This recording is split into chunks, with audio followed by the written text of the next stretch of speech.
దీనాథ క్షీరసాగర మథనం చేస్తే హాలాహల వస్తే ఆ హాలాహలం సముద్రం మీద దూకితే సముద్రం ఇంకిపోయింది, పర్వతం మీదకి దూకితే పర్వతం కాలిపోయింది. అది దూకుతూ వెళ్ళిపోతుంటే భూమి అంతా కాలిపోతుంటే దేవతలందరూ పరిగెత్తుకుంటూ కైలాసానికి వెళ్ళి స్వామి నువ్వు తప్ప మమ్మల్ని ఎవరు కాపాడతారయా, హాలాహలం నువ్వు పుచ్చేసుకో అన్నారు. లోకాలన్నింటినీ చంపేస్తున్నటువంటి హాలాహలాన్ని భర్త పుచ్చుకుంటాడంటే పార్వతీదేవి ఒప్పుకుంటుందా? కానీ అది జగజ్జనని అంటే అమ్మవారి యొక్క గొప్పతనం. ఆ తల్లి మీద ఎంత ప్రేమ అంటే శివుడికి వెళ్ళి నచ్చ చెప్పుకున్నాడు, లోకం కోసం హాలాహలం పుచ్చుకుంటాను పార్వతి అని.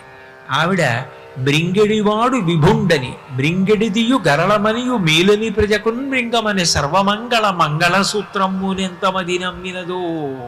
తన మంగళసూత్రం మీద ఎంత నమ్మకమో, లోకంలో అందరి పసుపు కుంకాలు కాపాడే మంగళసూత్రం